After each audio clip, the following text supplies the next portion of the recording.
ये घटना है उत्तर प्रदेश के संभल जिले की। और बड़ा ही अजीबोगरीब गैंग का पर्दाफाश हुआ है। यहाँ पर पुलिस ने बड़ी मुस्तैदी के साथ इनको पकड़ा है, बड़ी मशक्कत के साथ। ये गरीब बच्चों को ढूंढा करते थे और उनका इंश्योरेंस कराते थे और उनका मर्डर कर देते थे और फिर उनके इंश्योरेंस के पैसों को खुद हड़प लेते थे। अस्सलाम वालेकुम, मैं हूँ साजिद अंसारी। तो बात करते हैं उत्तर प्रदेश के संभल जिला की। एक बड़ा ही बहुत बड़ा गैंग है जिसमें हेल्थ डिपार्टमेंट के लोग जुड़े हुए हैं, सोशल वर्कर जुड़े हुए हैं, इंश्योरेंस एजेंट भी जुड़े हुए थे।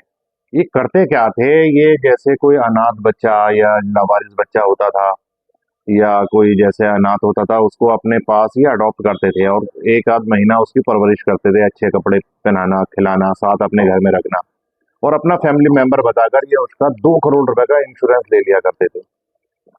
इसके बाद ये इंश्योरेंस पॉलिसी जो होती थी, कई टर्म एंड कंडीशन होती है पॉलिसी में, वन शॉट पेमेंट देने का या फिर मंथली देने का, जैसे भी ये करते थे।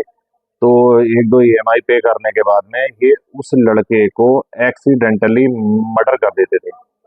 कार से एक्सीडेंट दिखा दिया या कोई हादसा दिखा दिया और उसके 2 करोड़ रुपए इंश्योरेंस के अपने आप ले लेते थे, क्योंकि नॉमिनी ये बनते थे उसमें।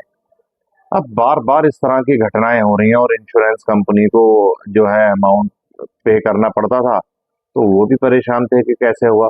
अच्छा, होता क्या है कि कोई लावारिस व्यक्ति या कोई अनाथ अगर गायब हो जाता है या कोई गुमशुदा हो जाता है, मर्डर हो जाता है, तो किसी को कोई खास फर्क पड़ता है नहीं है, किसका था, कहाँ था। लाखों लोग रोज गायब होते हैं, जिनके होते हैं वो लोग भी परेशान हैं, उनको भी नहीं मिल पाते हैं। दिल्ली की एक घटना सुनी होगी आपने, जेएनयू का एक छात्र नजीब 7-8 साल से आज तलक की गायब है, पुलिस ढूंढ नहीं पाई है। तो जिसके पेरेंट्स हैं उसको नहीं ढूंढ पा रहे, तो अनाथ जो लोग हैं, जो कि लावारिस होते हैं या जिनका कोई वारिस नहीं होता, उनको कौन ढूंढेगा।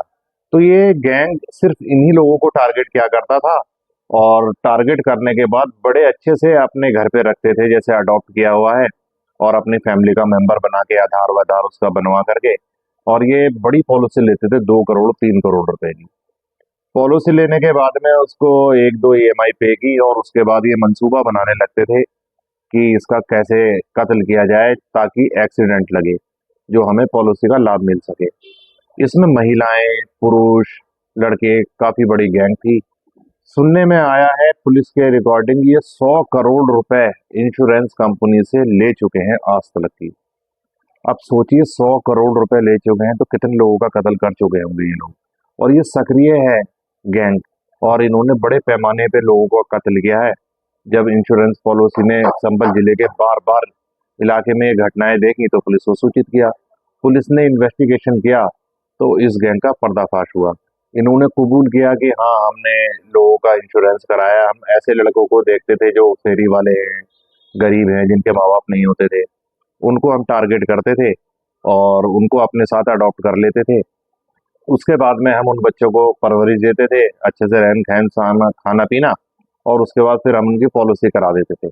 पॉलिसी कराने के बाद उसकी पॉलिसी का जब आफ्टर डेथ उसका पॉलिसी का क्लेम करते थे, क्योंकि नॉमिनी ये होते थे, तो पॉलिसी का सारा पैसा इनको मिल जाया करता था और ये फिर आपस में बांट लिया करते थे पैसे को। 100 करोड़ रुपए का घोटाला दोस्तों, कितनी बड़ी रकम है और कितनी लोगों की इन्होंने जान ली होगी।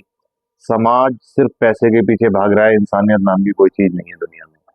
आप अपना, अपने एरिया का, अपने इलाके का बहुत ख्याल रखिए। मेरी वीडियो अच्छी लगी तो शेयर कीजिएगा, लाइक कीजिएगा, मेरे चैनल को सब्सक्राइब भी कीजिएगा। अल्लाह हाफिज।